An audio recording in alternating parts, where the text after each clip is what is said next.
El día de la boda de su hijo, con 300 invitados, mi hijo me golpeó en el pómulo porque no me quité las medallas de mi padre de la chaqueta. Estaba en medio del salón de banquetes con un traje azul que me hicieron en la fábrica para mi jubilación. En la solapa, una pequeña barra del tamaño de una palma, el distintivo de veterano del trabajo por valor laboral y un letrero sindical azul. Más de 40 años en el torno, toda mi vida en un solo broche. Antonio tomó el micrófono. Pensé que hablaría de su madre, pero dijo: «Papá, quítate esas chatarra. No estás en el taller». Y sin esperar respuesta, dio un paso y me golpeó una vez en el pómulo. Caí sobre una rodilla. La medalla golpeó el borde de la mesa y sonó suavemente contra el parquet como una moneda. 300 invitados permanecieron en silencio. La novia, Julia, miraba por encima de su copa, como se mira una mancha en el mantel. Su padre, el promotor inmobiliario señor Esteban, se apartó educadamente. Me levanté solo. Con la mano izquierda desenrosqué la medalla, la puse sobre el mantel junto al plato del novio y salí. En mi cabeza había silencio, como en el taller después del turno. Se oía cómo goteaba aceite en algún lugar. Soy un simple tornero. Mido el mundo en centésimas de milímetro. Y mi hijo no sabía una cosa. Debajo de esas medallas, en el bolsillo del pecho, había un sobre con una invitación.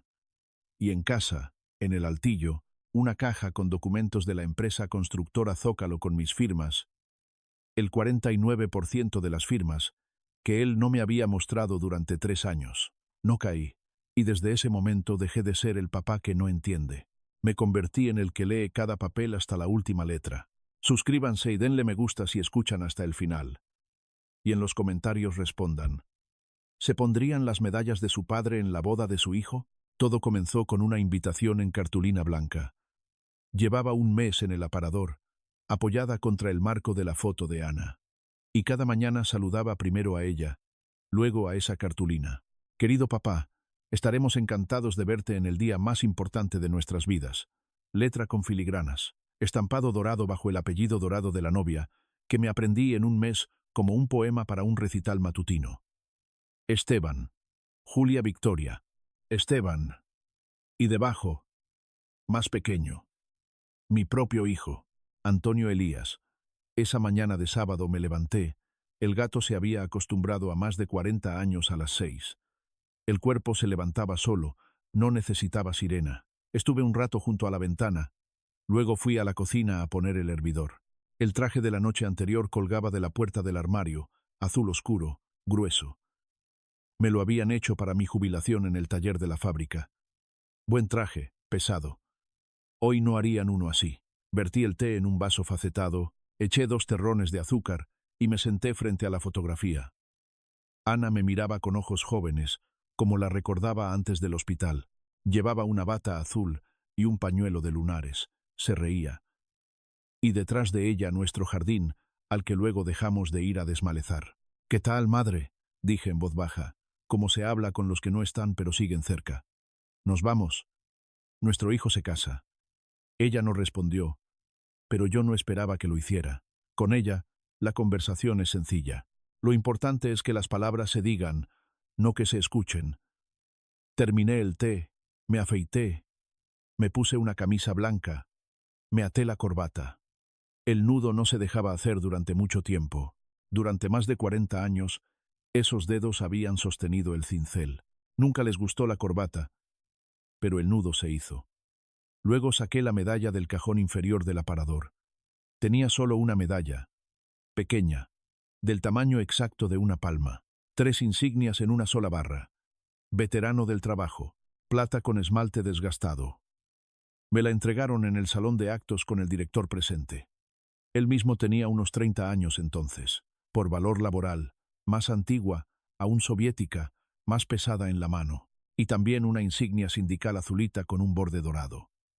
Por el equipo que durante 3 años consecutivos cumplió el plan sin una sola devolución. El broche era un tornillo de latón con una tuerca de mariposa en la parte trasera. Sostuve la medalla en la palma de mi mano y observé cómo la luz de la mañana se posaba sobre el esmalte. La atornillé a la solapa, justo en la línea de la costura, y tiré. Se sujetaba firmemente. Me acerqué al espejo del pasillo y me miré. Desde el espejo me miraba un hombre viejo y delgado, con un traje azul, con la medalla en el pecho y algo en los ojos que yo mismo, probablemente, no podría decir. Ni orgullo, ni alegría. Algo en el medio. Como un capataz antes del turno, cuando el pedido es complicado y los muchachos son jóvenes, y hay que sacarlos adelante para que no estropeen el turno. Pero, le dije al espejo, «Vamos, tornero». Y entonces, desde abajo, sonó el interfono. Mi hermana Natalia llegó en el primer tren y subió a mi cuarto piso a pie, porque nuestro ascensor, como de costumbre, estaba parado. Le abrí y enseguida sentí el olor de la estación, ese inconfundible olor a vagón y a empanadas de la estación. «Elías», dijo ella desde el umbral, dejando caer al suelo una desgastada bolsa de viaje. «Y el traje te queda como un guante». Mi hermana es 3 años menor que yo, bibliotecaria de un pueblo vecino, regordeta, con gafas con cadena, con zapatos que se puso por primera vez en 5 años por su sobrino. Me miró de los zapatos a la medalla y sonrió como solo las hermanas saben hacerlo, sin palabras, solo con las arrugas de los ojos. «Antonio se alegrará», dijo. «¿Recuerdas cómo de pequeño tiraba de esa barra de la chaqueta? Siempre le gustó. Asentí. Lo recordaba». Natalia fue a la cocina. Dentro ya se había encendido ese zumbido silencioso que se enciende en mí antes de cada día importante, como antes de entregar un lote complicado. Concentración sin emociones. «¿Cogiste el regalo?», se apresuró a preguntar. «El sobre está en el bolsillo», dije, y me di una palmada en el interior. «Y también compraremos bombones en el kiosco de la entrada. ¿Recuerdas los nuestros de la fábrica en la caja azul? Antonio se los comía a kilos cuando era niño». Mi hermana me miró por encima de las gafas y no dijo nada. Yo sabía lo que quería decir, que hoy en día no está de moda regalar bombones de fábrica a la nuera del promotor en una boda de 3 millones. Yo también lo sabía, pero por alguna razón deseaba mucho que Antonio, al ver esa caja azul, por un segundo volviera a ser el de antes, el de 6 años que se subía a mis rodillas y me preguntaba sobre la norma. Pedí un taxi con antelación. A las 10. El coche era blanco y limpio. El conductor era joven y silencioso. Él mismo bajó la música tan pronto como nos vio. Fuimos a la fábrica, que estaba a unos 5 minutos en coche. Pedí que me esperaran en el cruce de la entrada. Bajé y compré en el kiosco de la tía Elena esa misma caja azul. La tía Elena me reconoció, asintió, me preguntó por mi salud. Yo le pregunté por sus nietos. Los bombones eran los mismos que hace 30 años. De fábrica, de chocolate, con frutos secos, en la tapa, la marca de la fábrica, una flor y un engranaje. Me senté en el taxi, puse la caja en mi regazo y allí permaneció hasta el mismo palacio, pesada, fresca, con un brillo satinado del cielo en la ventana. «¿No se arrugará?», preguntó Natalia. «La llevo en mi regazo», dije. «No se arrugará». El palacio era un edificio blanco con columnas. En la entrada, 2 chicas con carpetas y un fotógrafo. Salimos del taxi. Pagué y subí los escalones con la caja azul en las manos. La chica de la carpeta me sonrió y preguntó, «¿Es usted de parte del novio o de la novia?». «De parte del novio», dije. «Soy su padre». Ella miró rápidamente la medalla en mi solapa, y yo alcancé a captar en sus ojos un breve movimiento. No burla, no desprecio, sino algo así como una verificación interna. «Ah, así que este es el padre del novio». Luego volvió a sonreír, marcó una casilla en su hoja y señaló con la mano. «Pasen, por favor, al vestíbulo. El novio vendrá enseguida». En el vestíbulo olía a flores caras y a un café amargo desconocido. Del techo colgaba una lámpara que no había visto ni siquiera en la Casa de la Cultura. En las paredes, espejos de cuerpo entero. En los espejos se veían personas, hombres con trajes relucientes, mujeres con hombros descubiertos, zapatos de charol, dedos finos, copas.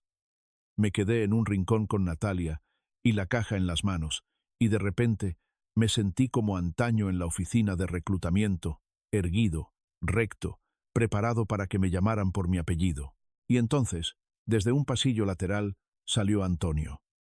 Mi hijo es alto, delgado, como yo. Solo la cara es diferente, no la mía, sino la de Ana, fina, con una ceja ligeramente levantada, con la costumbre de entrecerrar un poco los ojos cuando piensa. Llevaba un traje que nunca había visto en persona. Tela negra lisa, un fino patrón azul en las mangas, un ramillete de flor natural, una corbata igual de fina. Caminaba hacia nosotros por el vestíbulo con paso seguro, sonriendo a los invitados a diestra y siniestra, asintiendo a algunos, estrechando la mano a otros. Lo miré y pensé, ahí está, la vida a la que lo he acompañado tantos años. Se acercó, abrazó a Natalia, la besó en la mejilla, luego me abrazó a mí brevemente, con firmeza, como un adulto, y alcancé a percibir a través de la tela de la chaqueta cómo le temblaba un músculo bajo la escápula por la tensión. «Tía, qué bien que viniste», dijo. «Rápido. Ve al salón. Nuestros asientos ya están allí. Papá, un minuto». Me tomó suavemente del codo y me llevó a un lado, a un nicho con un espejo, donde no había nadie. Solo un camarero con una bandeja en un rincón. Antonio se colocó de manera que una columna quedara entre nosotros y la gente. La sonrisa desapareció de su rostro tan rápido como si alguien hubiera apagado la luz. «Papá», dijo, inclinándose en voz baja hacia mí, «quítate las chucherías». Lo miré. Él no me miraba a los ojos, sino a la medalla, a mi pecho. «¿Qué quieres que me quite?» «Hijo», pregunté con calma. «Quítate eso». Hizo un movimiento con la barbilla hacia la medalla. «No es el momento ni el lugar. Aquí hay gente seria. Nos van a fotografiar a Julia y a mí. Cada toma contará. Estás en un restaurante, no en el taller». Guardé silencio por 1 o 2 segundos. Nada se movió dentro de mí, ni ofensa, ni enfado. Simplemente se hizo mucho silencio, como siempre me sucede cuando necesito tomar una decisión clara y sin emociones. «No me lo quitaré», dije. Él levantó la vista por primera vez. Había una irritación mal disimulada en sus ojos. «Papá», dijo en un susurro, pero ya más duro. «Te lo pido de buena manera. Julia se pondrá nerviosa. Su padre lo verá». «¿Por qué con esto hoy?» No terminó la frase con esas chatarras, pero esa palabra flotó en el aire entre nosotros tan claramente como si la hubiera pronunciado. Lo miré y vi al niño de 6 años que señalaba la medalla y preguntaba, «Papá, ¿esto por qué?»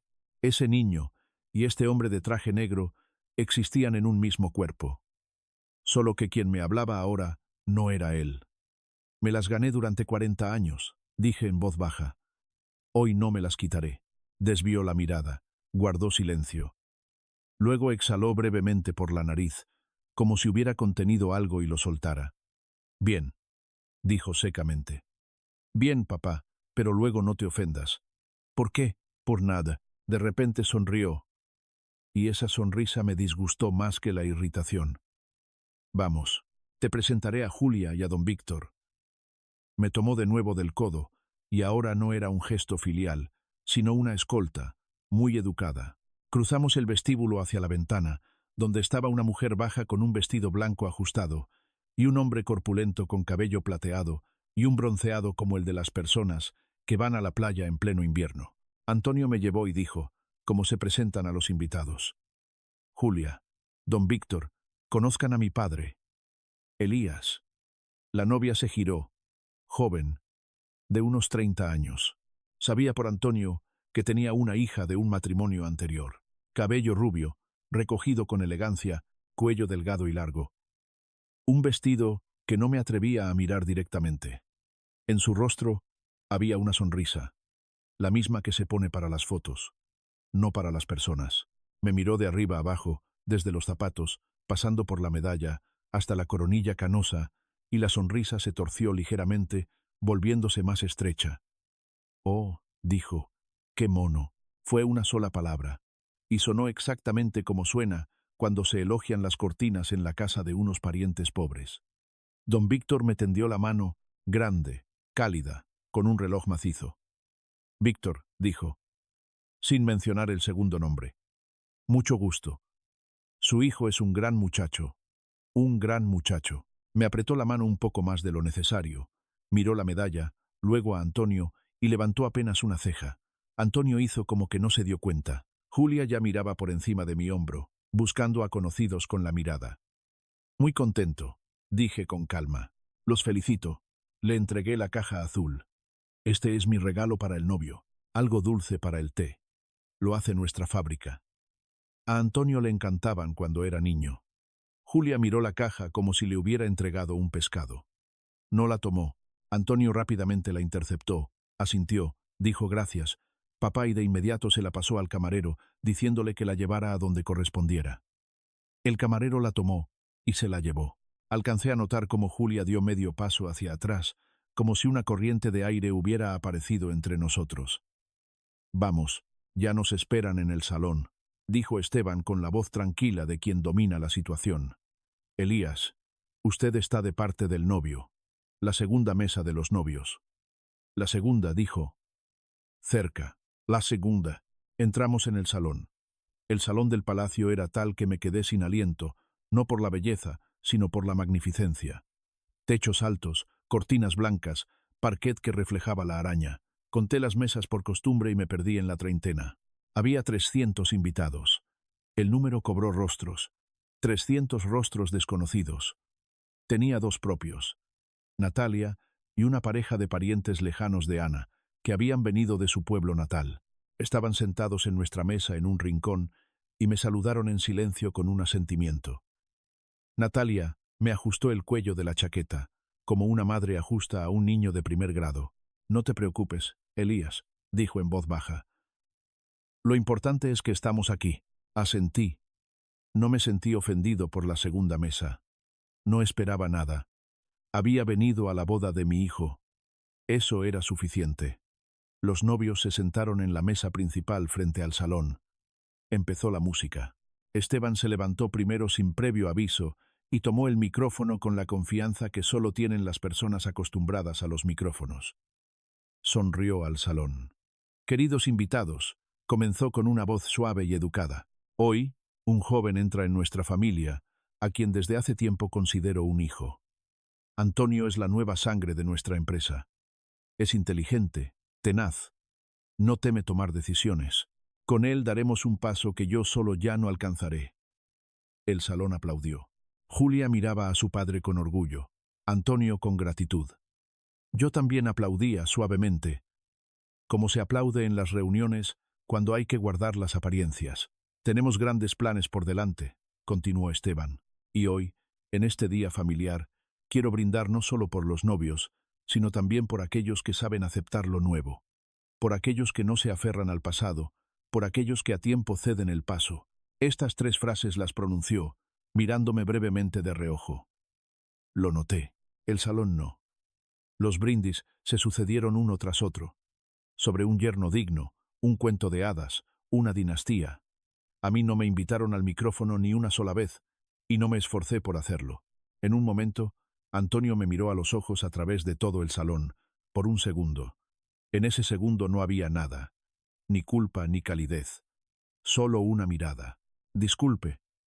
Se oyó una voz femenina suave a mi oído. ¿Es usted Elías? Me di la vuelta. Junto a la mesa estaba una mujer de mediana edad, algo corpulenta, con un vestido oscuro y estricto, el pelo corto y un fino collar de perlas. Su rostro me resultaba extrañamente familiar, como el de una compañera de estudios que uno se encuentra 40 años después. Sí, dije. ¿Con quién tengo el gusto? Raísa Projorova. Se inclinó un poco. Estudié con Ana en el instituto. Ella me tiraba del pelo para que aprobara el análisis matemático. Todavía le debo ese favor. Algo cálido se me agitó en el pecho por primera vez esa mañana. Me levanté torpemente. La mesa estaba estrecha. Raísa, dije. Claro. Ana me hablaba de usted. Estoy aquí por trabajo, dijo ella mirando rápidamente a los novios. Soy la contable principal de Constructora Zócalo. Antonio es mi jefe, dijo Antonio con la misma indiferencia con la que se habla de extraños. Asentí. Algo en su tono me hizo escuchar con más atención.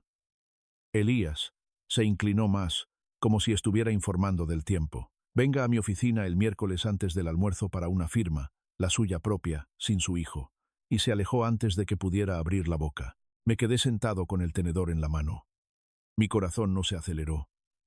No, en realidad apenas late estos últimos años, pero mi pecho se sintió más tenso, como si un pequeño soporte se hubiera instalado dentro para la firma, para mi propia firma.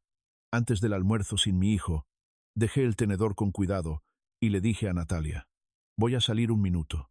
A tomar aire». Me miró con atención, sin preguntar. Tengo una buena hermana. En el pasillo había más silencio, sin la amargura del café. Me acerqué a la ventana. Abrí la ventana y el aire fresco me golpeó la cara. Por mi propia firma, en el último año, creo que firmé 3 o 4 papeles para Antonio. Cada vez, de paso, en la cocina, mientras tomaba el té. «Papá, Hacienda pide una bonificación por jubilación. Firma aquí». «Apareces como socio fundador», firmaba sin mirar. Porque mi hijo, como si alguien muy lentamente estuviera girando una manivela dentro de mí, la misma con la que se acerca el cincel a la pieza. Media vuelta, otra media vuelta. Cerré la ventana y regresé al salón. Cuando regresé, Julia estaba de pie junto a nuestra mesa. Sostenía del codo al camarero, el mismo a quien Antonio le había entregado mi caja azul. La caja estaba en las manos del camarero, abierta. Julia hablaba rápido, en voz baja, con esa expresión que tienen las personas acostumbradas a que las escuchen a la primera. Me acerqué y me quedé a su lado. No me notaron de inmediato. «Quítense esa basura», oí. «¿Qué es esto?» «Tenemos una mesa de postres de un pastelero. No quiero que nadie vea esto cerca del pastel. Llévenlo, tírenlo donde quieran». El camarero me miró, luego a ella, y dudó. Julia levantó la vista, me vio, y no parpadeó. Solo la sonrisa se endureció por un segundo, como si alguien hubiera apretado un tornillo. «Elías», dijo con una suavidad forzada. «Disculpe, tenemos un pequeño problema con los postres. Simplemente no quiero que nuestra mesa parezca». Buscó la palabra. «Desnupcial». «Desnupcial», repetí con calma. «Está bien». Miré la caja en las manos del camarero. Tapa azul con una flor y un engranaje. Debajo, 20 bombones en nidos de papel marrón, los mismos que mi hijo comía de niño. «Los tomaré», le dije al camarero. «Dámelos». El camarero miró a Julia. Julia me miró. Yo miré al camarero. El camarero asintió brevemente y me tendió la caja. La tomé con ambas manos, asentí a Julia y dije sin levantar la voz: «Gracias. Mi hermana y yo los tomaremos con el té en casa». Julia apenas movió el hombro, se dio la vuelta y se fue con los novios. Puse la caja debajo de la mesa, junto a la pata de la silla. Natalia me miraba en silencio, y en sus ojos había lágrimas que no dejaba caer. «No llores», le dije en voz baja. Pasaron otros 20 minutos. Los músicos cambiaron a melodías lentas, los invitados empezaron a dispersarse. Los camareros servían el postre del verdadero pastelero, unas pirámides transparentes en los platos. En un momento, Antonio se levantó de la mesa de los novios, se quedó de pie, miró hacia nosotros y se dirigió hacia mí. Supe que venía hacia mí incluso antes de que diera el segundo paso. Se acercó, se inclinó hacia mi oído y dijo, esforzándose para que pareciera un susurro filial al hombro: «Papá, aunque sea para la foto». «¿Qué, hijo?» «Aunque sea para la foto grupal». Sin esto, de nuevo no mencionó la medalla. «Te tomas una foto, mientras el fotógrafo dispara, y luego te la vuelves a poner. Pero te lo pido de buena manera, por mí». Giré la cabeza y lo miré a la cara. De cerca, vi gotitas de sudor en sus sienes, bajo una capa de algún polvo claro que evidentemente alguien le había puesto antes de la sesión. Vi cómo le temblaba la comisura de la boca. Vi en sus ojos no enfado, no desprecio, sino miedo. Miedo a su suegro, a su mujer, a esa lámpara y a esas 300 caras. Y sentí pena por él por un segundo, mucha, pero luego recordé: «Quítense esa basura». Recordé cómo Esteban, desde el estrado, asentía a aceptar lo nuevo. Recordé por su propia firma, y la pena en mí se apagó, como se apaga la luz en el taller después del turno, con un solo movimiento del interruptor. «No me lo quitaré, hijo», dije en voz baja. «Pesas más que tu traje. Sigue llevándolo, ya verás». Antonio se enderezó. Su rostro se quedó vacío por un segundo. Luego asintió brevemente, se dio la vuelta y regresó con los novios. Julia le preguntó algo con los ojos. Él le respondió con un movimiento de barbilla. Me quedé sentado con la espalda recta, con la medalla en la solapa y la caja azul a mis pies. Por fuera estaba tranquilo, por dentro todo estaba decidido y entonces aún no sabía que en 10 minutos se añadiría el último giro. Bajaron las luces, sonó un vals, y Antonio sacó a Julia al centro del parquet. Su vestido susurraba como si alguien estuviera revolviendo papel sin cesar. Yo estaba sentado al borde de la mesa junto a mi hermana. Las medallas en la solapa captaban la luz. No las toqué. Mis dedos, los que durante más de 40 años habían recordado el mango de la herramienta, reposaban en mi regazo con firmeza, sin temblar. Natalia se inclinó hacia mi oído. «Elías, no te preocupes. Ahora terminarán de bailar y nos iremos». Asentí. No tenía de qué preocuparme. Ya había pasado la preocupación esa mañana frente al espejo. El baile terminó con débiles aplausos. Julia hizo una reverencia, no a su marido, sino a su padre en la mesa principal. Esteban asintió con aprobación, levantó su copa, y entonces Antonio, en lugar de regresar con los recién casados, rodeó el parquet y fue directamente al escenario. Le arrebató el micrófono al presentador con un gesto corto y autoritario, como si le quitara un juguete a un empleado negligente. «Queridos invitados», dijo, y su voz por los altavoces sonó más alta que en la vida real. «Un momento de atención. Antes de continuar, quiero decir unas palabras a una persona». El salón enmudeció. 300 rostros se volvieron hacia el escenario. Comprendí en ese mismo instante a quién se iba a dirigir. No porque lo adivinara, sino porque los padres sienten esas cosas a través de la piel. Natalia, a mi lado, se quedó inmóvil, dejó de respirar. «Papá», dijo Antonio al micrófono, y esa palabra en su boca sonó ajena, prestada. «Por favor, sube conmigo». No me moví.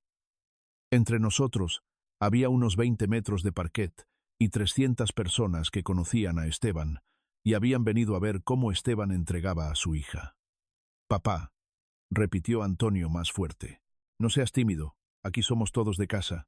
No tenía a nadie de casa en esa sala. Dejé la servilleta, me levanté y fui. Caminé despacio, como se camina por el taller entre las máquinas, para no rozar con la manga el husillo giratorio. Cuando subí los 2 escalones hacia el escenario, Antonio dio un paso hacia mí. Su rostro era inusual, como una máscara que acababa de ponerse y que aún no se había ajustado. Olía a coñac y a ese perfume caro que usan las personas que no entienden cuánto han gastado realmente. «Papá», dijo, ya sin el micrófono, girando la cabeza para que la sala no oyera. «Te lo pedí de buena manera 2 veces. Quítate esas medallas ridículas. Me estás avergonzando». Lo miré a los ojos. Eran los ojos de su madre, los de Ana, gris verdosos, con una mota dorada junto a la pupila. Y en esos ojos le dije en voz baja, con calma, como se habla con un aprendiz que ha estropeado la 3ª pieza consecutiva: «Pesas más que tu traje, hijo. Sigue usándolo, ya verás». Parpadeó. Algo se rompió en su rostro. No una expresión, sino como un tornillo interno. Alcancé a pensar, no debería haber dicho eso, y en la misma fracción de segundo, su mano derecha subió de abajo hacia arriba, corta, sin impulso, como la de alguien que nunca ha golpeado a nadie, pero ha visto cómo se golpea en el cine. El golpe fue en el pómulo, un poco debajo de la sien, no tan fuerte como calculó, pero suficiente para que yo me tambaleara y cayera sobre una rodilla. La medalla se movió, el broche aguantó, la insignia inferior golpeó el borde del escalón y sonó. En el silencio, los 300 lo oyeron. El salón enmudeció tanto que se oyó cómo zumbaba la lámpara en el techo. Estaba de rodillas, con la palma de la mano izquierda en el escalón. La cabeza estaba clara, vacía, como en el taller después del turno, cuando todos se han ido. Y se oye cómo gotea aceite del techo sobre el hormigón. Gota, gota. Esperé el segundo golpe, porque así suele ocurrir. Si golpea una vez, añade más. Pero no hubo segundo. Solo la respiración de mi hijo sobre mi cabeza, rápida, irregular, y en algún lugar a la derecha un sonido fino y silencioso. Era Julia en la mesa principal, que había puesto la copa sobre el mantel y se había olvidado de quitar la mano. Me levanté solo, enderecé la espalda, pasé la lengua por el labio inferior. No había sangre, solo un sabor salado. Antonio estaba a medio metro. El micrófono colgaba de su mano derecha baja. En ese segundo, sentí más pena por él que por mí mismo. En el salón comenzó a crecer un murmullo. Alguien balbuceó: «Dios mío». En una mesa lejana, una voz femenina dijo: «¿Pero qué? Se han vuelto locos. Esteban estaba inmóvil, el rostro como un papel en blanco. Julia no miraba a su marido, sino a su padre. Esperaba una señal, como un niño junto a un jarrón roto. Me di la vuelta y regresé a mi asiento. A través de los mismos 20 metros de parquet, 300 caras se abrían con sus miradas. Oí cómo Antonio se llevaba el micrófono a la boca a mis espaldas. Probablemente quería improvisar, decir, «Papá, siéntate». Pero no dijo nada. Solo un clic del altavoz, y ya. Al llegar a mi silla, no me senté. Puse la palma de la mano en el respaldo. Natalia me miró de abajo arriba. Le temblaba la barbilla suavemente, como a un niño que tiene frío. Me incliné. Desabroché el broche con la mano izquierda. La derecha todavía no respondía después del golpe, y me quité la medalla de la solapa. Las 3 medallas y la insignia reposaban en mi mano, pesadas, cálidas por el contacto con mi pecho. Di 2 pasos a lo largo de la mesa hacia el lugar del novio. El plato de Antonio estaba limpio, sobre un mantel blanco almidonado con un borde dorado. Al lado, los cubiertos, una copa, una tarjeta con su nombre, impresa en cursiva. Puse la medalla directamente sobre el mantel junto al plato. No la tiré, no la lancé, la coloqué como se coloca una herramienta en el banco de trabajo que ya no se necesitará ese día. El broche quedó encima. El mantel se hundió ligeramente bajo la medalla. «Esto es para él», dije en voz baja, para que solo lo oyeran Natalia y el camarero que estaba de pie a mi espalda. «Si crece, tal vez le sirva». Mi hermana se levantó. No solo le temblaban los labios, sino también las manos. Tomó su bolso de la silla, su abrigo, mi abrigo. La tomé del codo. Y caminamos entre las mesas, pasando por la columna, pasando por el guardarropa, donde el chico del chaleco no entendió nada e intentó pedir el boleto, pasando por las puertas de cristal, en las que se reflejaba el salón de banquetes, luminoso, elegante, con gente inmóvil. Fuera era marzo, tarde, asfalto mojado, y en la entrada fumaban 2 hombres con abrigos negros. Nos miraron y se dieron la vuelta rápidamente. Al parecer, ya lo sabían. Natalia se apoyó en mi hombro y preguntó en voz baja, «Elías, ¿un taxi?» «A pie», dije. «Llegaremos al metro». Caminamos por el bulevar bajo los tilos desnudos y mojados. Natalia guardó silencio. Me conocía desde hacía 40 años y entendía que hablar ahora significaba estorbar. Nos detuvimos en el metro. De repente dijo, «Elías, me la llevé». No entendí. «La medalla», explicó mi hermana. «Cuando fuiste a la puerta, volví a la mesa. La quité del mantel. No iba a dejarla, la guardarás en casa». Abrió su bolso, y allí, entre un pañuelo y una cartera, estaban las 3 medallas y la insignia. La luz del cartel del metro cayó sobre el latón, y brilló, cotidianamente, como brilla una tetera en la estufa. Tomé la medalla, la guardé en el bolsillo interior de la chaqueta. Quedó cerca de mi corazón. «Gracias», dije. Y no hablamos más hasta llegar a casa. En el apartamento, mi hermana fue a la cocina, puso la tetera sin preguntar. En la habitación, saqué la medalla del bolsillo y la puse en el estuche de abedul junto a la fotografía de Ana y la vieja grabadora de casetes. Ana en la foto sonreía algo fuera de cuadro. Estuve de pie unos 10 segundos. Sin hablar, me di la vuelta. En la cocina me senté frente a mi hermana. El pómulo me dolía sordamente, como un dedo dormido. Acerqué una cuchara fría. «Elías», dijo ella por fin. «¿Y ahora qué?» «Ahora a dormir», respondí. «Y por la mañana al altillo». Me miró sin comprender. «Allí tengo una caja», expliqué. «Los papeles que firmé hace 3 años, cuando Antonio abrió la empresa. ¿Recuerdas que te dije que era para la exención fiscal del jubilado? Entonces firmé sin mirar». Él dijo, «Es una formalidad de 5 minutos». Ahora recordé que esa formalidad era una carpeta entera. Natalia dejó la taza. Al parecer, algo empezaba a encajar en su cabeza. Ella es bibliotecaria. En su cabeza, las cosas encajan lentamente, pero en serio. «Elías, ¿estás pensando?» «No estoy pensando en nada todavía». La interrumpí. «Quiero leer. Durante más de 40 años medí las piezas en centésimas. Me acostumbré a que si hay un número en el dibujo, hay que comprobarlo con un calibrador. Mañana lo comprobaré. Terminé el té. Me acosté del lado derecho para no presionar el pómulo. No pensé en mi hijo, sino en la firma, en cómo la puse toda mi vida con un bolígrafo, azul, con presión. Después de una firma así, en el reverso de la hoja queda una marca hundida. Una mano ajena no podría repetir esa presión. Con ese pensamiento me dormí. Me desperté antes del despertador.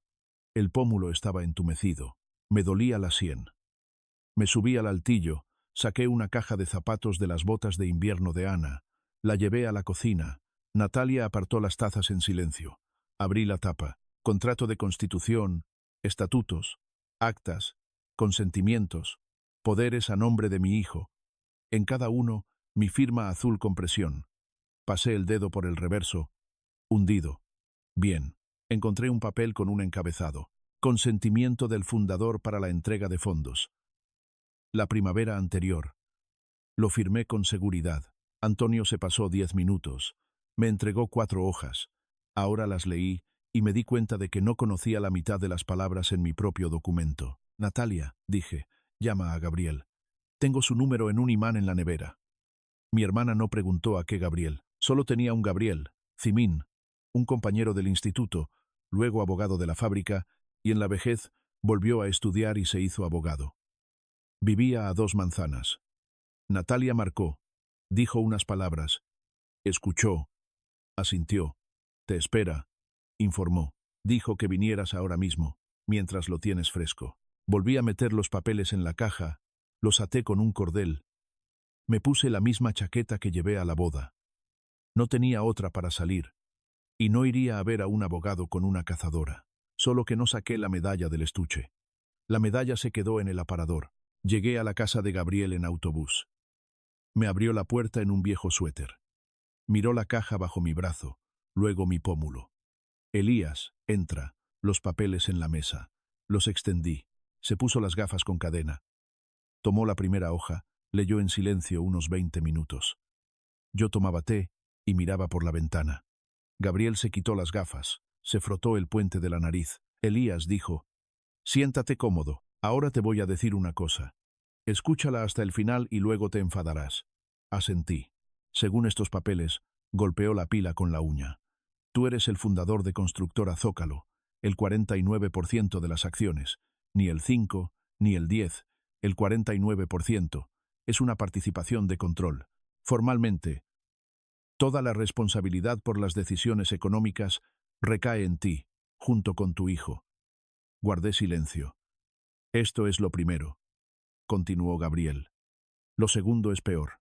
Ahora mismo, mientras venías, miré en mi teléfono un extracto reciente del registro de personas jurídicas. Fresco. De esta mañana. Según el extracto, ya no tienes acciones. Según el extracto, renunciaste a ellas hace 6 meses. Mira esto. Me mostró la tableta. En la pantalla, en letra pequeña, estaba el extracto. Encontré mi apellido. Junto a él, un guión y un enlace a un acta de renuncia a las acciones. Número, fecha, otoño pasado. Yo, dije lentamente, no firmé ninguna renuncia. Hace 6 meses estaba con la presión alta y curándome una pierna. ¿Qué actas? Exactamente, dijo Gabriel. Por eso te digo, siéntate cómodo. La renuncia a una participación no es firmar sin mirar. Es un acto notarial. Tienes que ir personalmente al notario y firmar delante de él. Si no fuiste, significa que el acta es falsa y la firma es falsa. Me quedé sentado, sosteniendo la taza de té por el fondo. El té ya estaba apenas tibio. En mi cabeza había un zumbido constante, como el de una máquina en ralentí. Gabriel, dije, ¿se puede demostrar? Sí, respondió después, mediante un peritaje caligráfico. Tomamos tus firmas auténticas, de muchos años diferentes, preferiblemente en documentos oficiales de la misma fábrica, y las comparamos con la firma del acta. El perito examina la inclinación, la presión, la unión. Si la falsificación es burda, la detectará en 1 hora. Si es sutil, en 1 semana. Pero la detectará. Y mientras tanto, dijo Gabriel, y desvió la mirada. Mientras tanto, Elías, Tú y yo presentamos una demanda en el arbitraje para declarar nula el acta y restablecer tu participación. Y esperamos la audiencia. Eso será en 1 mes y medio. Y hasta la audiencia, ellos están legalmente limpios. Pueden hipotecar esa participación, venderla, pedir un crédito con ella, que es lo más probable que hagan tan pronto como sepan que estás investigando. Terminé el té frío. Entonces, dije, hay que investigar en silencio. Silencio entonces, asintió Gabriel rápidamente. Por cierto, ¿no dijiste nada de más en la boda de ayer? Pensé, nada de más, respondí. Solo le dije que mis medallas pesaban más que su traje. Parece que no lo soportó. Gabriel miró mi pómulo. No preguntó de nuevo. Vete a casa, dijo. Estoy preparando la demanda. Ya tengo tus firmas auténticas. Quedaron en los cuadernos del instituto. Las recuperaré. Esta semana tienes que hacer una cosa.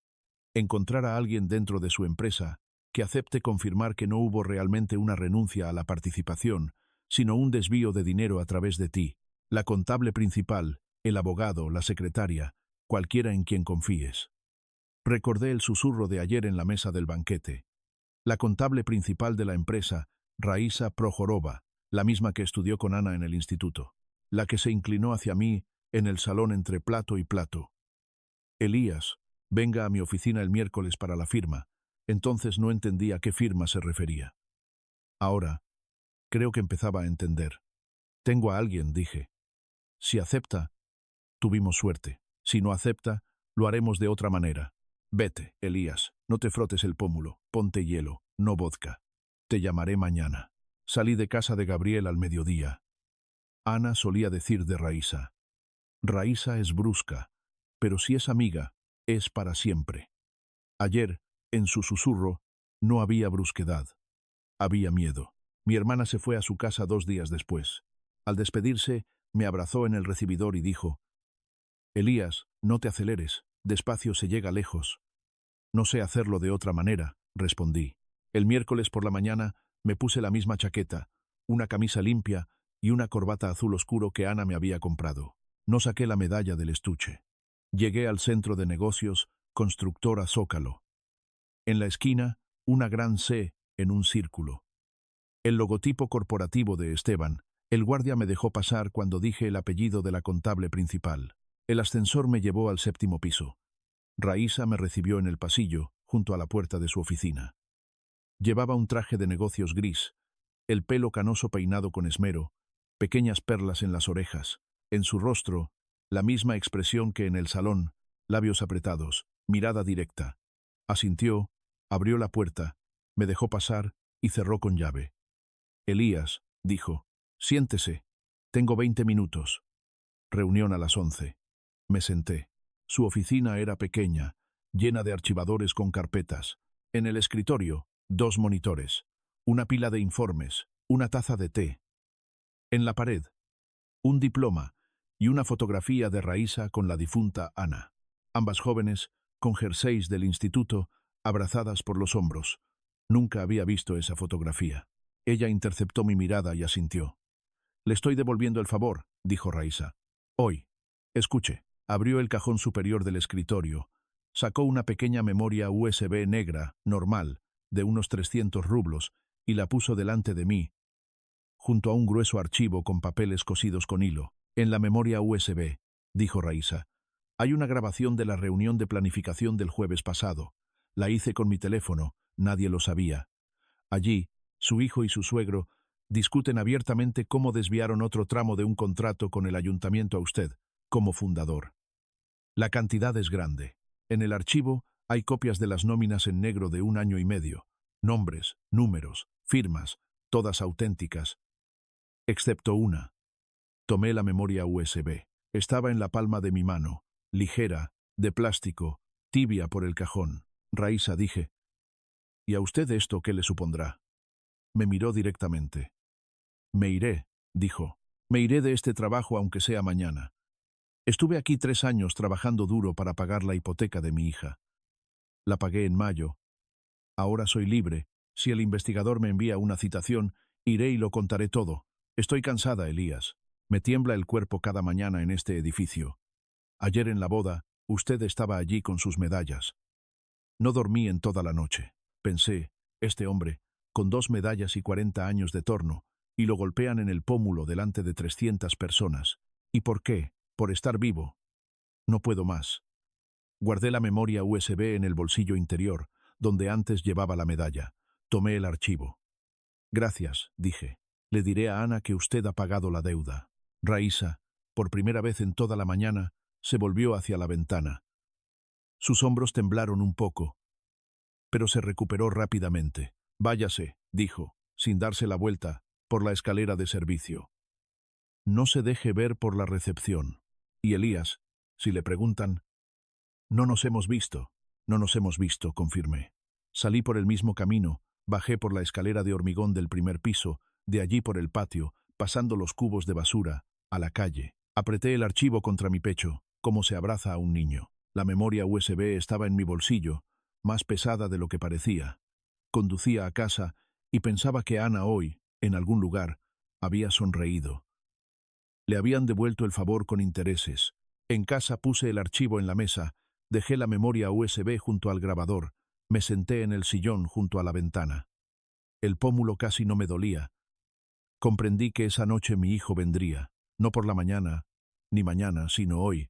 A las 7, alguien le susurraría que la contable principal había hablado durante media jornada, a puerta cerrada con un jubilado con corbata.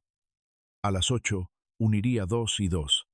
A las 10 vendría. Me equivoqué por hora y media. A las 11:30, el timbre de la puerta sonó prolongadamente, sin interrupción, como llaman los conocidos, pero no los familiares. Me acerqué a la mirilla. En la lente ojo de pez, la cara de Antonio. Blanca, sin corbata. El cuello de la camisa desabrochado. El pelo pegado a la frente, como si hubiera corrido. Detrás, un poco más atrás, un abrigo oscuro, el conductor, supongo. No estaba acostumbrado a venir solo. No abrí de inmediato, puse la cadena, giré la llave, entreabrí la puerta apenas un palmo. Por la rendija entró olor a resaca, leve, a cerveza, y al mismo perfume caro. «Papá», dijo Antonio por la rendija, sin saludar, «déjame entrar». «¿Hablaremos como hombres?», respondí con calma. «Como hombres ya hablamos el martes, en los escalones del escenario. ¿Qué queda? Habla por la puerta». Miró hacia abajo, luego levantó la vista. Sus ojos no estaban borrachos, sino asustados. «Papá», dijo, «sé que estuviste hoy con la señora Prohorova. No lo niegues. Me informaron de lo que te dio. Dámelo. Te lo juro. Lo devolveré todo. Devolveré mi participación. Pediré disculpas en el mismo escenario, ante los mismos invitados. Solo no me avergüences por segunda vez. Esteban me arrancará la cabeza. Julia se irá. Me quedaré desnudo. Oyes, desnudo». Lo miré a través de la cadena. En la franja de su rostro vi el miedo de un hombre al que de repente le han quitado el apoyo. No temía por la participación. Temía quedarse solo consigo mismo. «Antonio», le dije, «te diré una cosa. Yo te engendré. No te debía nada en 36 años y no te debo nada ahora. Lo que tengo en el bolsillo no es mío. Son documentos que tú mismo elaboraste a mis espaldas. Ahora los devolveré a donde deben estar, al comité de investigación. No hoy. Mañana. Hoy estoy cansado». Tiró de la puerta hacia sí. La cadena tintineó. Resistió. Natalia se había quejado con razón de que la cadena era débil, pero resultó ser una cadena normal. Antonio pegó la cara a la rendija. «Papá, no hagas esto, te lo ruego. No entiendes en qué te estás metiendo. Esteban te devorará». «Esteban», respondí. «Quizás me devore, o quizás sea tragante. En cualquier caso, no soy el primer bocado en su mesa. Vete a dormir, hijo. La mañana es más sabia que la noche». Cerré la puerta lentamente. La cadena se tensó. La cerradura chasqueó secamente, con decisión, como chasquea un cartucho en el cargador. Del otro lado se oyó como Antonio se quedó inmóvil unos 10 segundos. Luego golpeó con el puño el tapizado, sordamente, sin ira, con desesperación, y bajó. Pasos por la escalera, 2 tramos, luego la puerta del portal. Afuera, un coche arrancó, dio la vuelta, se fue.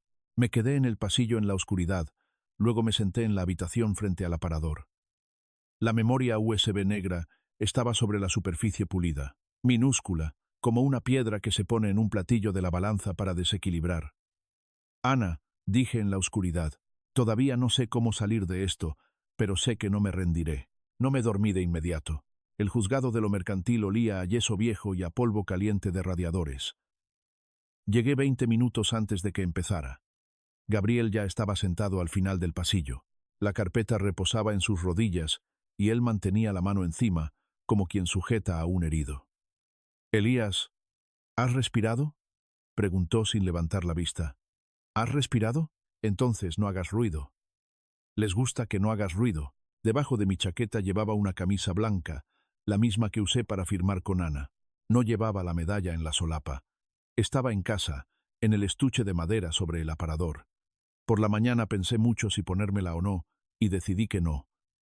No había venido aquí como un veterano. Había venido como un fundador del 49%, a quien su hijo le había quitado el nombre sin preguntar. La sala era pequeña, con 4 filas de sillas. De parte del demandado se sentaban 3. Un joven abogado con gafas sin montura, una mujer con una carpeta y otro de gris que no paraba de mirar el teléfono y sonreír a la pantalla.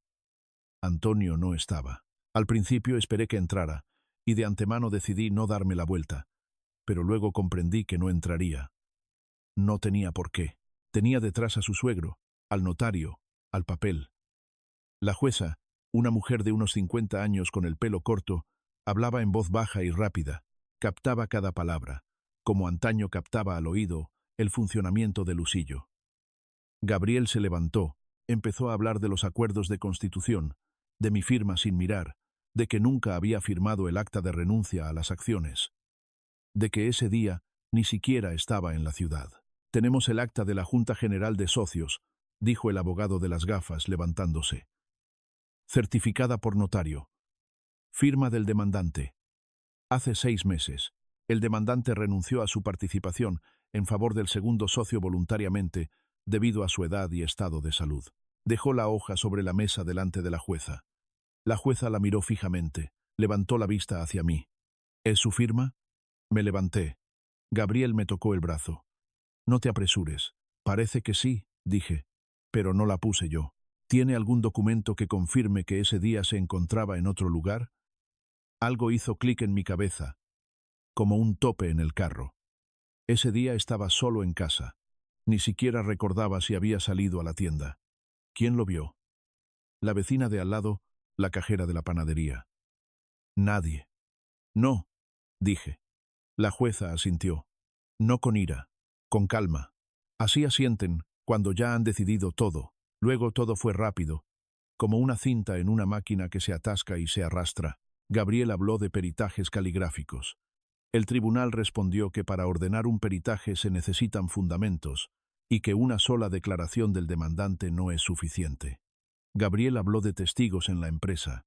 El tribunal respondió que no se habían presentado testigos en la demanda. Gabriel habló de nóminas en negro. El abogado de las gafas levantó la mano y dijo que se trataba de pruebas obtenidas ilegalmente y que no eran admisibles. Yo escuchaba y calculaba centésimas en mi mente. Tenía la costumbre, cuando me sentía mal, de medir el mundo en centésimas. El grosor de una hoja, 10 centésimas. La holgura de una válvula, 15. La distancia desde mi silla hasta la mesa de la jueza, 12 centésimas. Hasta la puerta, otras 300. Luego dijo, desestimar las pretensiones de la demanda de Elías y condenar al demandante al pago de las costas judiciales. Y eso fue todo. No hubo martillo. Simplemente cerró la carpeta. No me levanté de inmediato. Gabriel estaba sentado a mi lado, con las manos cruzadas sobre las rodillas y la mirada perdida. Su rostro estaba gris, como cemento viejo. Le puse una mano en el hombro. Su hombro estaba caliente. Elías dijo, lo siento. ¿Por qué? ¿Por no haber insistido más? Pensé que ella ordenaría un peritaje. Estaba seguro. Sucede, dije, y me sorprendió lo calmado que sonó. Salimos juntos. En la escalera, Gabriel encendió un cigarrillo, aunque lo había dejado cuando su difunta esposa. Le temblaban las manos, la cerilla se apagó 3 veces. Dentro de mí había silencio, como en el taller después del turno. Te llamaré esta noche, dijo Gabriel. Pensaremos en una apelación. Pensaremos. Se fue hacia su coche, más encorvado de lo normal. Me quedé unos 5 minutos más. Luego me fui a pie. Había 4 paradas de autobús. Las caminé sin darme cuenta. Gabriel no llamó. Por la noche, llamó su hija, a quien había visto una vez hacía 10 años en el funeral de su esposa. Su voz era extraña, profesional. Elías, se llevaron a papá.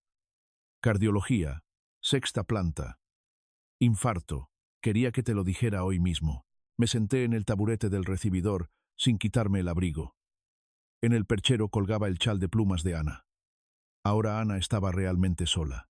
Llegué al hospital al día siguiente, después del almuerzo. Cardiología estaba en el 2.º piso del edificio antiguo. El pasillo olía a cloro y a compota. La hija de Gabriel me recibió en el puesto. Dijo en voz baja. Solo por un rato. Lo convencieron de que vendría. Asentí. Gabriel estaba acostado junto a la ventana. Bajo la manta se había vuelto aún más pequeño. Del brazo salía un tubito hacia el suero. En la mesita de noche, sus gafas con montura metálica antigua. Viniste, dijo, sin abrir los ojos. Sabía que vendrías. ¿A dónde iría? Acerqué una silla a la cama y me senté. La silla chirrió, y Gabriel hizo una mueca. Silencio, me dijo. No es por la silla, es por mis pensamientos. Finalmente abrió los ojos. Estaban amarillos por los bordes, como los de las personas que han estado mal durante mucho tiempo, y solo ahora se lo admiten a sí mismas. Elías, el resto lo harás tú. Guardé silencio. Había esperado esa frase desde la tarde anterior, y aún así no estaba preparado. Te dejaré a Vicky, continuó, mi ayudante, joven, pelirroja, meticulosa como una mosca de otoño. Conoce los papeles tan bien como yo. Si no sabe algo, me llama aquí por teléfono. Yo le daré pistas. Pero ella irá sola a la sala, y tú con ella. Gabriel, no interrumpas al viejo. Tus manos saben cómo afilar acero. Tu cabeza es la misma. Llevas 40 años en la misma fábrica, con la misma máquina. Resolverás un solo papel y un solo notario. ¿Escuchas? Escucho. Siento esa falsificación como una corriente de aire. La firma no es tuya. La sacaron de alguna lista y la superpusieron. Busca una muestra antigua en algún archivo, una ficha personal, una solicitud de empleo, algo donde tu firma sea auténtica, sin máquina, y se la darás a los peritos caligráficos a través del administrador concursal. Entonces, el tribunal lo aceptará, no tú mismo, sino al administrador. ¿Lo has recordado? Lo he recordado. Cerró los ojos, volvió a guardar silencio. En el goteo, una gota caía, se hinchaba, se desprendía lentamente, como en nuestro techo en el taller. Y no vuelvas más, me quedaré aquí, descansaré. Te necesito libre. Me levanté, me quedé un rato más junto a él, le puse la mano en la muñeca sobre el tubito con cuidado. Su piel estaba seca, tibia. No abrió los ojos, pero sonrió con la comisura de la boca. Vete ya, balbuceó, vete a trabajar. Salí al pasillo, y durante mucho tiempo no pude encontrar las escaleras, aunque caminé por ese pasillo de un lado a otro durante unos 10 minutos. Solo a la tercera vi la flecha. En casa, me esperaba otro golpe. Un sobre de un bufete de abogados, firmado por la vecina, secamente escrito. En caso de nuevos intentos por mi parte de perturbar la paz de la familia Kovalev, la mandante Esteban planteará la cuestión de restringir el contacto del abuelo con el niño. Abajo, a mano, con letra redonda. Elías, no asuste a la nieta. Pregunta. ¿Por qué gritaba? Yo ni siquiera levanté la voz. Esta carta no era de Julia. Era para la carpeta que iban a archivar. Si sigo adelante. No grité yo. Gritó mi demanda, perdida anteayer. Sostuve la hoja, la doblé en 4, la metí debajo del estuche de la medalla. Que se quede ahí. Volveré a ella cuando haya algo de qué hablar. Por la mañana fui a la antigua fábrica, a la entrada norte. El departamento de recursos humanos seguía en el mismo sitio, y la jefa era la misma Zenaida Pavlovna que me expidió el carné de trabajo hace 30 años. Me reconoció enseguida. Kovalev, pensé que nunca volverías. Vine por un asunto. Necesito mi ficha personal. Y si hay actas de las reuniones generales del taller donde firmé, de los 70, los 80, las que sean, Me miró por encima de las gafas, no preguntó nada, se fue al archivo y regresó 40 minutos después con una carpeta de cartón gris. Ficha personal, formulario del 78. Lo rellenaste tú. El primero. La abrí. En el apartado de firma del solicitante estaba mi firma, estrecha, con un trazo largo al final de la letra V, que ya no hago desde hace mucho tiempo. Zenaida trajo también un registro de instrucciones del 80 y 4, actas de reuniones de equipo, un diploma con una firma al dorso. Le firmé un recibo por los originales durante 2 semanas. Esto era lo principal. La firma en vida cambia, y la falsificada permanece en el papel como extraña y miente de la misma manera a lo largo de los años.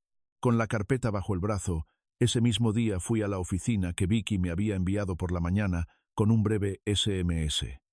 Buenos días, don Elías. Dirección: Piedra 14, segundo portal. Piso 3. Antigua notaría. Llamar al interfono. El ascensor no funciona. Subí a pie. En el tercer piso, en la puerta, colgaba un papel escrito a mano. Cimín y socios, con cita previa. Llamé. Abrió una chica pelirroja con un suéter de punto grueso, de mi altura hasta el hombro. Tendría 28. Tal vez 30.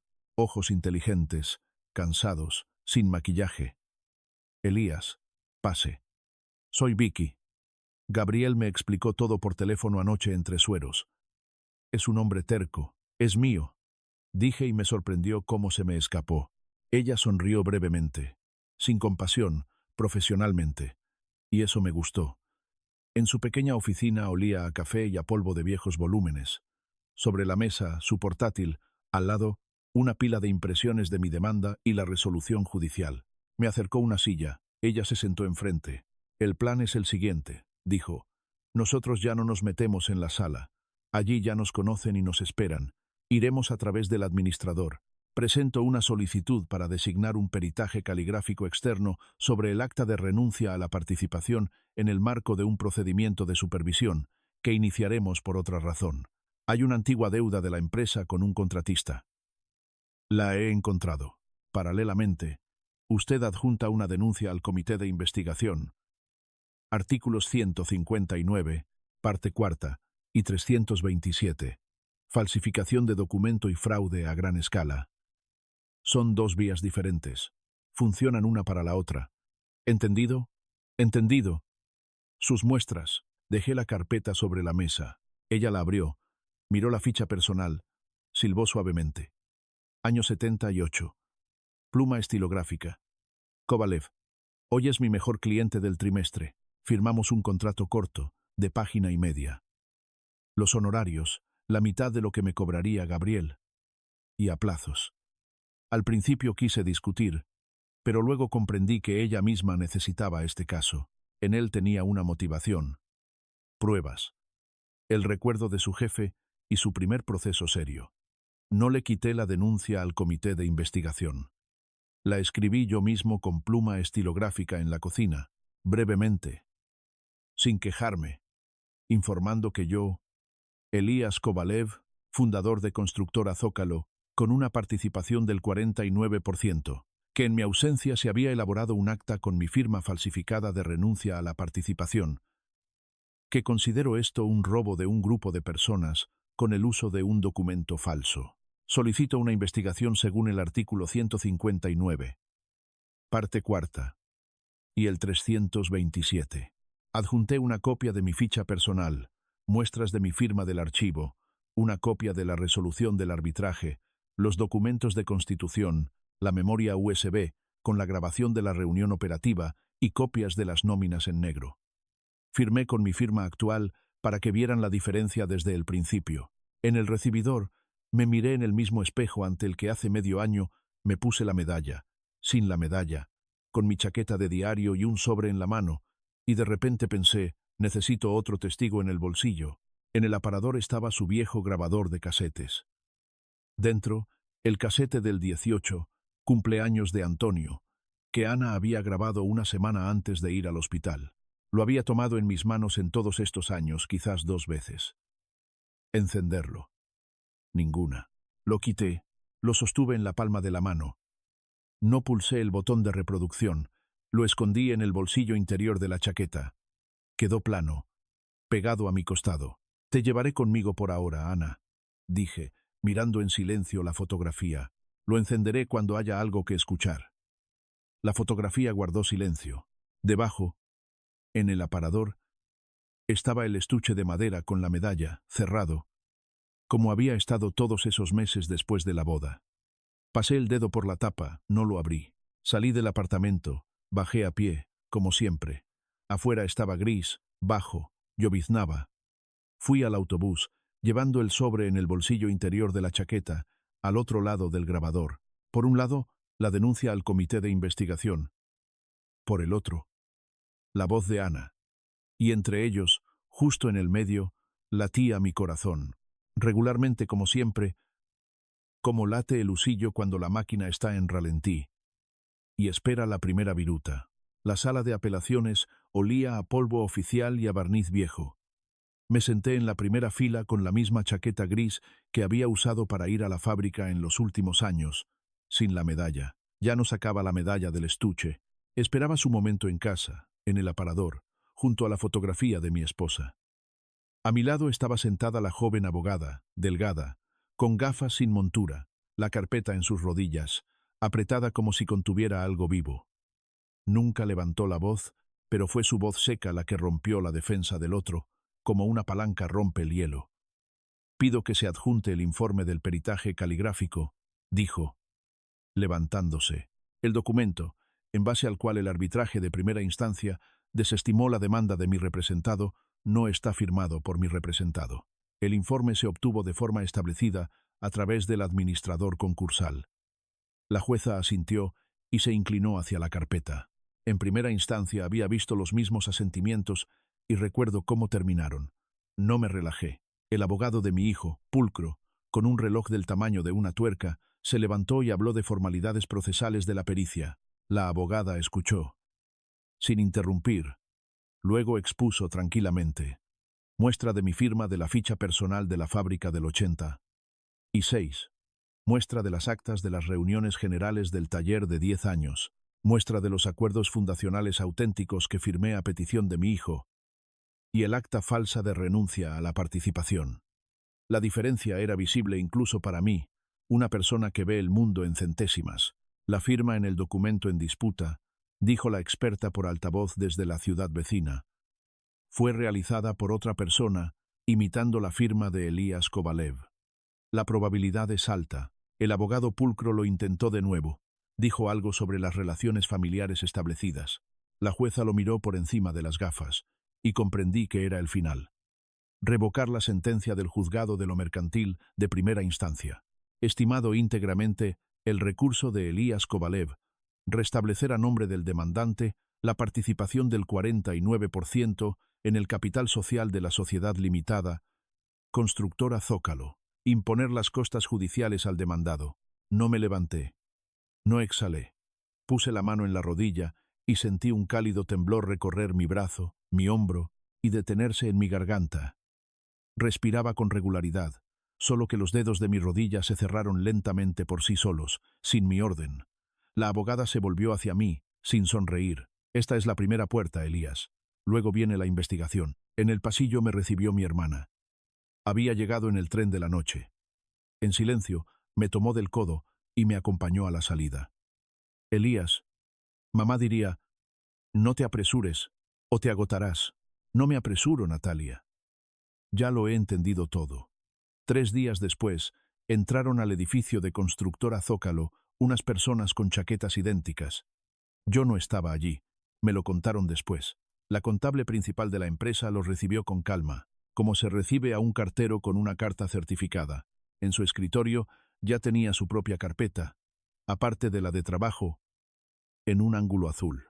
Dentro, copias de las nóminas en negro de 2 años, conciliación por obras, la memoria USB con la grabación de la reunión operativa, la misma de siempre, y una declaración de su disposición a testificar como testigo. Cuando le preguntaron si entendía en lo que se metía, respondió con una sola frase. Me la transmitieron palabra por palabra después, y no la olvidaré. Estoy devolviendo un favor a la esposa de nuestro fundador. No por ustedes, por ella. Y durante todo el interrogatorio, ni una palabra más allá del protocolo. Una mujer precisa. Ana elegía a sus amigas como yo elegía a mis aprendices, para 10 años vista. Los días siguientes pasaron uno tras otro, no podía seguir el ritmo. En la oficina de mi hijo apareció primero un documento de incautación, luego los interrogatorios a los socios, después la congelación de las cuentas de la empresa. Luego, Antonio fue citado para su primer interrogatorio, y salió de allí ya no como director, sino como una persona contra la que se había dictado una medida cautelar de prohibición de salida del país. Artículo 159, parte cuarta, y artículo 327. Las mismas 2 líneas que yo había escrito en un papel a cuadros con tinta azul en mi cocina hacía un mes. Julia Esteban acudió voluntariamente al investigador, sin ser citada. Esto me lo contó después su abogada, la misma que llevó mi caso en la apelación. En su círculo, todo se cruza tan estrechamente que las carpetas ajenas terminan accidentalmente en la misma mesa. Llegó con un traje pantalón sin pendientes, con una carpeta no peor que la de una contable, la dejó, la abrió. Dentro, la correspondencia con su marido sobre asuntos laborales de la empresa de los últimos 2 años. Una impresión certificada ante notario, el mismo notario a través del cual su padre había falsificado el acta en su momento. En un taco aparte, su propia declaración.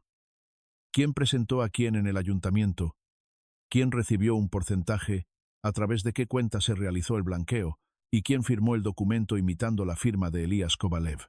Quiero un acuerdo con la fiscalía, dijo. Estoy dispuesta a testificar contra mi marido y contra mi padre en lo que respecta a la actividad económica de la sociedad constructora Zócalo, a cambio de la exención de responsabilidad penal y la no imputación por episodios que yo no firmé. Seco. Profesional. Como un albarán. Esto no fue un arrepentimiento, fue el frío cálculo de una mujer que creció en la oficina de su padre y escuchó antes que nadie el crujido del barco. No salvó a su marido ni su conciencia, salvó a su hija y su herencia.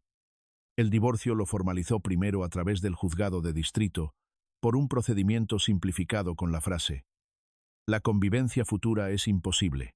A la nieta, una niña de 4 años, con ojos negros y serios, hija de Julia de su primer matrimonio, se la llevaron con su abuelo Esteban a su casa, en una calle cerrada, donde las ventanas dan a un pinar y los guardias caminan en parejas. Yo no llamé allí. No tenía derecho. Todavía no había aparecido en su vida. Para ella, yo era el abuelo Elías del apartamento con balcón, el hombre de la foto de la abuela. Víctor Esteban no fue encarcelado. No se le abrió un caso. En nuestra ciudad aún no han aprendido a encarcelar a una persona así, pero le hicieron algo peor que la cárcel. Primero lo llamaron del ayuntamiento. La voz tranquila de un asistente, sin nombres, sin amenazas. Víctor, a la luz de las circunstancias de la constructora Zócalo, la actual redacción del contrato no refleja los intereses de la ciudad. El contrato se rescindió 2 semanas después, por mutuo acuerdo. Luego, de la fachada del nuevo complejo residencial, del que él estaba orgulloso, durante la noche cambiaron el letrero del inversor por uno neutral. Al mediodía, las fotos circularon por los chats de su círculo, los mismos donde antes publicaba los brindis de la boda de su hija. Fue expulsado del Consejo de Administración del Ayuntamiento sin votación debido a circunstancias surgidas.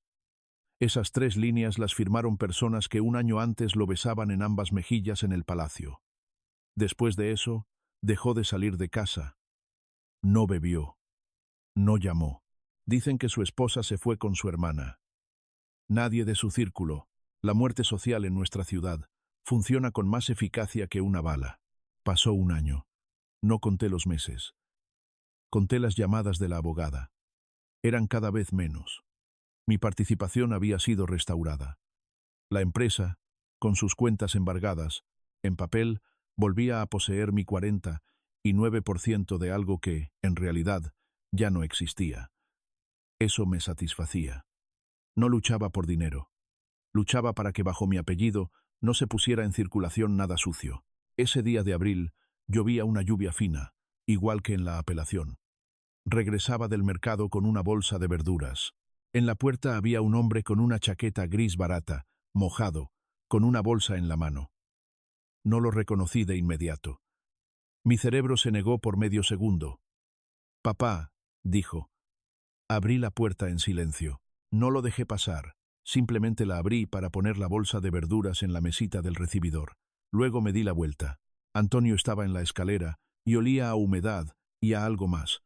Creo que a restos de resaca de la noche anterior que había intentado disimular con un caramelo. ¿Qué quieres? No era una pregunta. Una afirmación. Papá, ayúdame. Yo. Tragó saliva. Sigo bajo libertad condicional. La abogada pide dinero. Julia se fue con la niña a casa de su suegro. El suegro. Bueno, tú ya lo sabes todo. No hay trabajo. Los antiguos socios no contestan el teléfono. No pude hablar con mamá a tiempo. Y ella. Ana no tiene nada que ver con esto. No la toques. Mi voz sonó calmada. Más de 40 años en el torno hacen lo mismo con la voz que con las manos. Deja de temblar bajo la carga. Antonio extendió la bolsa. A través del plástico fino vi el envoltorio familiar, una caja de bombones de fábrica, la misma marca que una vez le llevé al palacio, la misma que su novia había rechazado con las palabras: «Quítense esa basura». La reconocí por las letras a través del envoltorio. Me trajo como regalo la caja que él mismo comía de niño en su cumpleaños en nuestra cocina. No la tomé. «Entra», dije. Entró, se quitó los zapatos mojados, los colocó con cuidado junto a la entrada, el derecho un poco por delante del izquierdo, como los ponía de niño. No había visto ese gesto en 30 años. No me permití sentir nada. Estaba trabajando. Fui a la cocina. Antonio me siguió. Se sentó no en su viejo taburete junto a la ventana, sino enfrente, en el de invitados. Puso la bolsa de bombones entre nosotros, sobre el hule. «No te daré dinero», dije. Silencio. El refrigerador ronroneó y se detuvo. «Papá, no te daré dinero», repetí con calma. «Te daré otra cosa».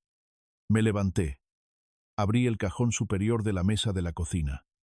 Allí tenía recibos, recetas, una vieja libreta de teléfonos de la fábrica. Saqué la libreta, la abrí por la letra P. Bajo mi dedo estaba el número correcto, en números grandes, con bolígrafo, azul. Lo copié en una hoja aparte del bloc.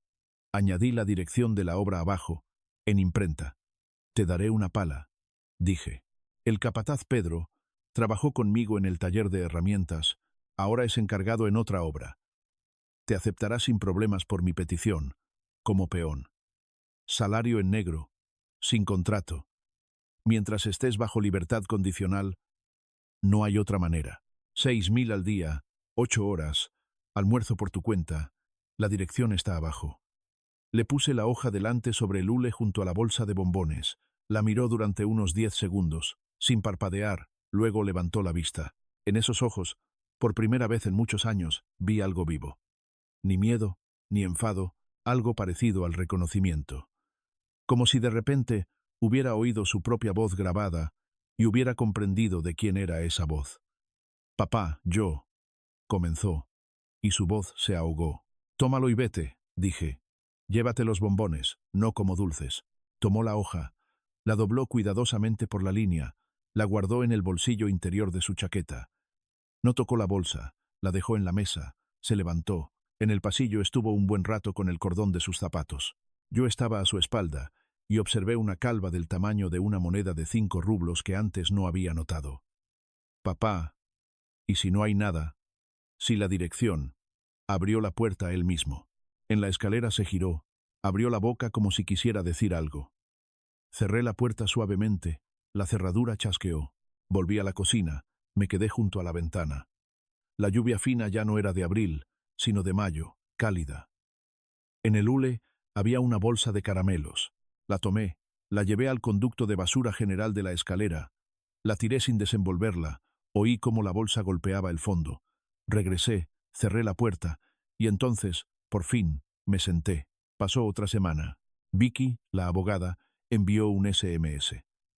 La nieta de Antonio está bajo la tutela del abuelo Esteban. La esposa no regresó.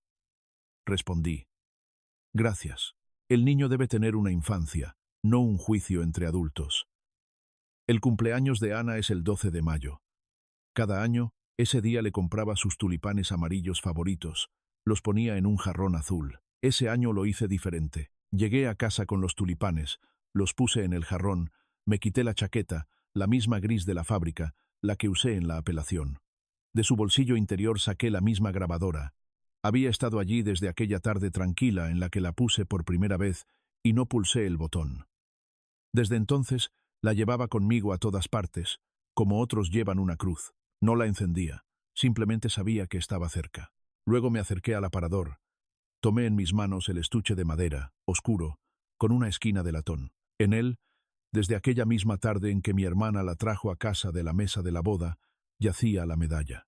Puse el estuche en la mesa junto a los tulipanes, abrí la tapa. La medalla reposaba plana. 3 medallas en fila, el broche de tornillo ligeramente deslustrado. Veterano del trabajo por valor laboral y la pequeña insignia sindical azul con el borde dorado. No las saqué. Simplemente las dejé así, abiertas, junto a la grabadora. Me senté enfrente, frente a la fotografía de mi esposa. Ana, dije, en voz baja, a la cocina vacía. Hoy es tu día. El frigorífico guardó silencio. Fuera de la ventana, una cálida tarde de mayo. En el patio, alguien golpeaba una alfombra rítmicamente, a la antigua. Puse el dedo en el botón de la grabadora. Lo había tenido en el bolsillo durante un año, sin pulsarlo. Hoy lo pulsé. El casete hizo clic. Tembló. Unos segundos de siseo de la cinta vacía, risas lejanas de fondo, el tintineo de un tenedor contra un plato. Reconocí su voz incluso antes de distinguir la palabra joven, con un ligero ronquido de un resfriado reciente. Me dolió, como no me había dolido ni en la sala del palacio, ni en primera instancia, ni en el umbral, cuando mi hijo estaba con la bolsa. Era el 18 cumpleaños de su hijo. Antonio cumplía 18. Entonces habíamos alquilado una cafetería en la calle Kirov, pequeña, para 20 personas. Ana estaba enferma desde el otoño. Los médicos ya nos hablaban en términos generales. Observaremos. Ella lo sabía. Mi hijo, no. Su voz estaba muy cerca del micrófono. Al parecer, ella sostenía la grabadora en la mano debajo de la mesa. O Antonio la sostenía. No lo sabía. Antoñito, dijo, y oí cómo sonreía entre palabras. Hoy cumples 18. No te voy a hablar de estudios, de trabajo, de chicas. Todo eso ya lo sabes tú. Te diré una cosa. Recuerda. Vale, eres un chico inteligente. Lo recordarás. Pausa. En la grabación, alguien se rió en un rincón lejano, con ruido. Antoñito, prométele una cosa a mamá. Nunca te avergüences de papá. Lo dijo palabra por palabra. Entre cada una breve pausa, como en un dictado. No es rico, es sencillo, es tranquilo, pero es honesto. Y ser honesto, Antoñito, es lo más valioso que una madre puede dejarle a su hijo como herencia. El dinero se irá, las casas se desmoronarán, los amigos se mudarán, pero un padre honesto, solo tienes uno. Cuídalo. Prometes. Silencio. Antoñito, prometes. Prometo, mamá, dijo mi hijo en la grabación, de 18 años, con la voz aún ligeramente quebrada, con una risita, sin entender.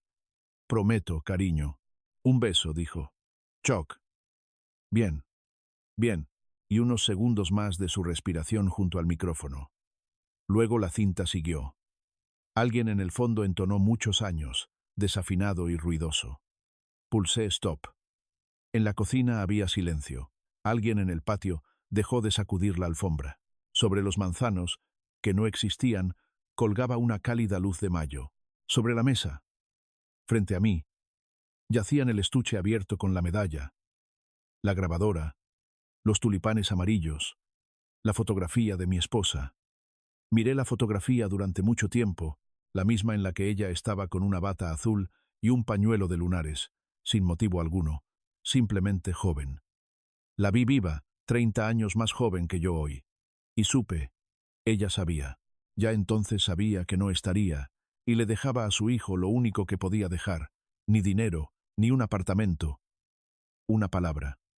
Mi hijo prometió, mi hijo olvidó, mi hijo golpeó a su padre ante 300 invitados, mi hijo falsificó una firma, mi hijo ahora estaba bajo libertad condicional, con una chaqueta barata y una bolsa de caramelos del kiosco de la entrada. No era mi trabajo recordarle sus palabras. Era su trabajo recordarlas, y mi trabajo era otro. Te oigo, Ana. Dije a la cocina vacía, tan suavemente como ella entonces. Y eso fue todo.